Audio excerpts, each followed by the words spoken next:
Good morning. Every one of us occasionally gets that irresistible desire, I want pizza. Kids want pizza, adults want pizza, and most importantly, it's a piece of cake to make a hot, fresh pizza. I'm going to show you a pizza recipe which you don't even need to do in the oven. We'll manage with just one frying pan and one stove burner.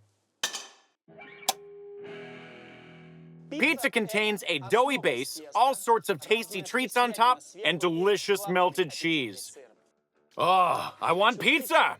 Actually, pizza is the most popular fast food in the world. It just upped and left Italy, spreading itself all over the world.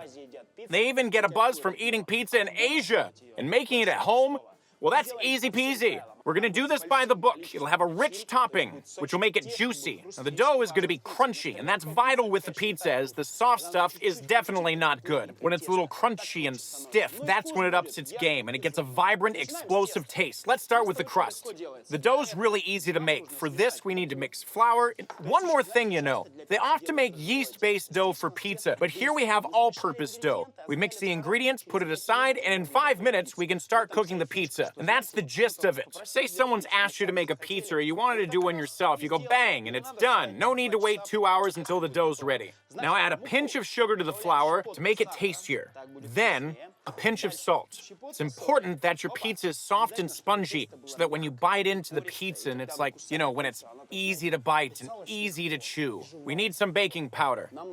Not a large amount, literally half a teaspoon, maybe even a little less. Here we go. That should be enough. Mix it up. Okay, next we add water to the dry ingredients. And that will be the last ingredient for the dough. We mix it in. It's most convenient to first mix it up with a spatula. That way you get a uniform, sticky mixture. Then you can finish kneading it with your hands. If you put your hands in there right away, the dough's gonna stick to your hands, so you'll have to spend ages cleaning it off. A spatula, though, is quick and easy. Well, excellent stuff. Look how this has turned out. The dough shouldn't be tight. This is important because if the dough is tight, it won't be as spongy and it'll turn out really dry. We need our dough to be tender and elastic. Right. See, when I rip it off like that, it's raw and it sticks to my hands. But thanks to, as you can see here, this flour coating, it's called a dusting, we get a dough that isn't sticky, but it's soft inside. Let's set this aside, cover it with a towel, so that the dough gets elastic while the gluten thickens, and everything's as it should be. There we go. I won't sing it a lullaby. Now the sauce. The sauce plays an important role. In fact, it's the main pizza ingredient. Thanks to the sauce, the pizza becomes tasty and juicy and tomatoey. Here we have some tomatoes from a sunny region. These tomatoes are in their own juice. They're skinless, and so they're ideal for our sauce. A little dollop of tomato juice. That's enough. Now, some dry basil. Basil and tomatoes are best friends. This way, the sauce will be more fragrant and delicious. Now, my trump card, a pinch of sugar to make that taste pop. And a little salt, then our sauce will be a taste explosion. Now, cover it with a lid and blend it with this little doohickey. 1, 2. If you don't have one, you can use a meat grinder or chop all this with a kitchen knife. That'll be fine. Now, you know what? You don't need to overblend it. The more you blend it, the more sauce liquefies. We want to preserve that lovely thick consistency.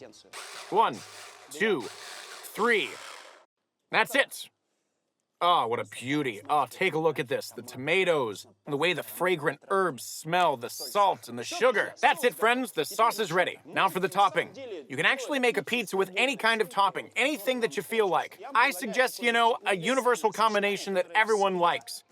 Here I have a raw summer sausage. A delicacy. Just a little. You slice it up really thin. Then some cheese, fresh tomato, and a couple of mushrooms. Got here these gorgeous little champignons. Now we slice. So the sausage, you know how the Italians do it? They have this pizza called pepperoni. They take spicy sausage and slice it super, super thin. Then it full-on melts in your mouth and has this amazing gentle spiciness. We have raw smoked sausage, so it'll give us this fine smoked aroma and an awesome flavor, cut into little thin slices. Next ingredient is tomatoes. In fact, if you don't have any fresh tomatoes, don't worry about it. The sauce alone will suffice for that tomato flavor. But if you have fresh ones, you can add some for decoration. So we cut the tomatoes here into tiny, thin slices. All right, let's roll with the mushrooms. We get these done in one go. You know, the main thing with these toppings, we're not baking the pizza in the oven, right? So the toppings should be sliced very thinly. Chop the mushrooms up. Now we grate the cheese. I have Suluguni here. It melts really well and then it stretches beautifully, and the flavor from it is fantastic. You can find mozzarella for pizzas, but Suluguni, it's got the ideal consistency and it won't be too wet or release moisture, and it'll make everything stretchy and pretty and tasty. Use a coarse grater to grate a little bit of cheese. So this amount of grated cheese here will be plenty enough for me. Time to roll out the dough. It's so tender that you won't need a rolling pin. Dusting of flour. We throw down our piece of dough, a little bit of flour on top.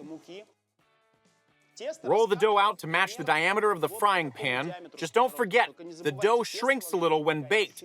So when you start, you can roll the dough out to be slightly bigger than the radius of the frying pan. I've got a 28-centimeter pan here. Now, because the dough is quite tender, use your hands to carefully roll it out. Do some tapping. It's going to be much better if your dough turns out to be uniform in thickness, so it's not thin in some places and thick in others, or else it won't work. That's why you should do your best to make it even. Underneath there should be flour. You see, I have flour underneath so the dough doesn't stick. At some point, you can flip it over a little, again, and give it a little tap. Carefully throw it over your hands and transfer it to the pan. Spread it over the whole surface. Now you see this little hole that's formed. It's nothing to sweat about. Pinch it together a little like this, and the hole disappears. You can go ahead and stretch the dough out a little over the pan. Adjust it so that it turns more or less even and neat. The usual trick with pizza is they grab raw dough, and on top of that, the sauce, toppings on the shovel, and into the oven. Well, the technique here is a little different. Since we're making it in a frying pan, we need to cook the dough a bit on both sides. So that means that to begin with, we need to dry up the crust in advance, and only then do we put the sauce and toppings on it. To do this, I'm going to put the frying pan on the fire. Let's throw it on a low heat here. The flame should be tiny, like extremely weak here, for gradual cooking, because the dough is thick, and if you've got a flame that's really strong, the dough will burn, the topping won't melt, and the cheese won't melt, and it won't be any good. So we put the pan on a low flame and bake the dough a little on one side, and then we'll flip it, lay out the toppings, and bake all of this together. You see, the dough here, it's still soft, yet on the bottom it's starting to cook just a little bit and holds the shape a little. It's strengthening. We wait a little bit longer, and then we'll flip it over. All right, look here. So when your crust is strengthened, you don't need to go and over-dry it on the first side. Otherwise, if your base over-dries and the sauce won't really seep into the dough that well, the toppings won't lie on the top. So when it's fixed in place like this, it's not that easy. Waha! We've given it a flip. Right. The most interesting part begins. Without taking the dough crust off the pan, we start making an ordinary pizza. Now to do that, our glamorous tomato sauce here struts its way to the frying pan. With pizza, it's good not to go overboard with the toppings. I understand that desire to throw a whole lot on there and to have all that cheese melting everywhere. So you risk going overboard with it. The pizza will end up too soggy and the dough will end up too wet. And that's why all in good measure plays an important role here. And the same thing with the sauce. Don't overdo it with the sauce. Carefully spread it with a spoon and leave a small edge, but just a little bit, okay? Now, we're off with the cheese. Let it fall on some of the edges, too. If a little cheese falls on the edges, that'll be great. Then it'll get its fry on and melt, and it'll be delicious. Tomatoes, sausage, mushroom, right on top. I recommend at the end, you see how I left some cheese here? Literally just a little. Now, if you have just a, oh, no, not yet, what am I doing? Damn it, you guys, I completely forgot. I've got some more important ingredients here. Green and black olives. You know that they say when you start liking green and black olives, your childhood is over. That's up to you. If you still consider yourself a child, don't add them. If you're a serious adult, then add away. All right, just that it mixes really well with the mushrooms and the tomatoes. Just the usual simple green and black olives. Cut them into rings like that, and oh, and you feel the style. Yeah, it's popped up all at once. The outside, it's all kind of, it's coming together now. Now at the end, I left a small amount of cheese, literally just a few drops here. The cheese, you know, it'll act as kind of a cap all over the ingredients. It'll bond them together. But most of the cheese, of course, goes over the sauce, just a touch on top like that. We're gonna put the pizza in a low heat. That's very important here. If you go and put it on a strong heat, the crust will dry up and burn, and the cheese on top won't cook or melt properly. So, low heat, and make sure you cover it with a lid. Now the water bath begins to take effect, and the temperature under the lid will heat up all the ingredients and start cooking them. At the end, we take the lid off, excess humidity escapes, and the pizza's ready. 7 minutes will be enough. We lift the lid up, and what do we see? This juicy, delicious pizza has appeared. The sausage is melted, the cheese is melted, the champignons are soft, and the smell is mind-blowing. But as we can see, it's like a steam room here, so the pizza's a little moist. That's why we take the lid off and cook it a little bit with the lid off. So the moisture goes away and our pizza will be a pizza. Imagine opening a pizzeria where the pizza is made in a pan. All right, now, check out a personal perk from the chef. You take a small piece of butter, and you see I drop it into the pan. The butter starts to melt. It gets underneath the pizza and starts frying the crust just a little bit. It makes it a little bit fattier and gives it an extra dose of crunch. All right, a small detail. I'm improvising here. An off-the-bat idea. I didn't pre-plan it, but I know that it's gonna be a blast. Wow, wow, wow, wow. You see all that grease coming off here?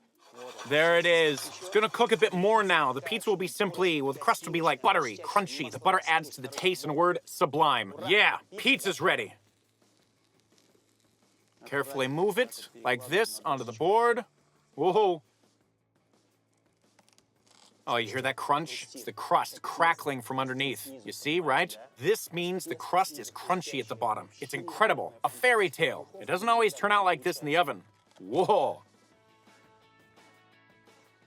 All right, pizza. Here you see, I wanted pizza and I got it. See how fast it all was? The crust was fast, the toppings, moments to do, and the taste, the style, we know all too well. That's good stuff. The toppings are juicy, the cheese is slightly melted, the sausage is tender, and the crust is crunchy. It's great. Try to make a pizza like this at home and you'll love it. Bon appetit. To make a pizza in a pan, take some raw smoked sausage, fresh tomato, tomatoes in their own juice, champignons, Suluguni cheese, butter, green olives, black olives, some flour, water, basil, baking powder, and sugar. This lazy pizza is so cheap to make.